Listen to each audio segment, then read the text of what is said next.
Lorsque les économistes cherchent l'origine de la croissance soudaine de l'Afrique depuis le début des années 2000,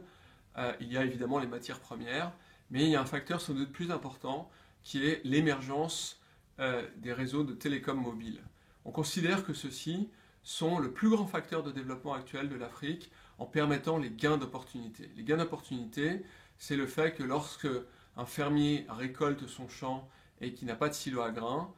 s'il ne peut pas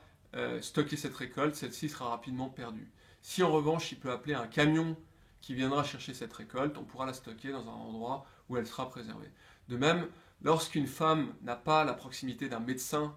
et que son fils est malade, si elle peut appeler une tante qui est par exemple infirmière ou qui a des connaissances en médecine, évidemment les conseils qu'elle recevra seront extrêmement précieux. C'est ça qui est à l'origine d'une partie de la croissance africaine telle qu'on la connaît aujourd'hui. Ce sont les gains d'opportunités qui se substituent aux infrastructures. Dans le domaine de l'éducation, on assiste à peu près au même phénomène. Tout le monde a entendu parler de plateformes comme celle de Salman Khan, la Khan Academy, qui permet de diffuser des petits cours, des pastilles de quelques minutes dans le domaine des mathématiques, des langues, dans tous les domaines en fait, et qui se sont révélés d'extrêmement précieux conseils pour des élèves qui sont dans des environnements où l'éducation est déficiente ou simplement qui sont en difficulté. Ce système est en train de se développer. La Khan Academy fait déjà des dizaines de millions de visiteurs chaque mois, et de même les MOOC, les Massive Online Open Courses,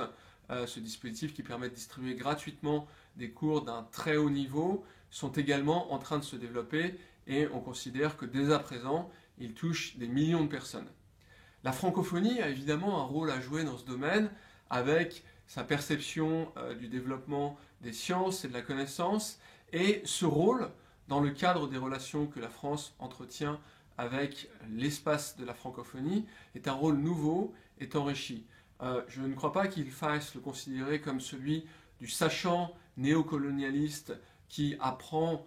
auprès de ses anciennes colonies, mais plus d'une relation construite, telle qu'on en assiste d'ailleurs assez souvent dans les MOOC, où finalement la contribution au savoir est collective et les élèves peuvent rajouter des ressources, peuvent participer à l'élaboration du contenu, et dans ce cadre, il est évident que nous pouvons arriver à faire des choses extraordinaires, faire en sorte que le développement des connaissances qui représenteront finalement dans une certaine mesure l'espace d'éducation francophone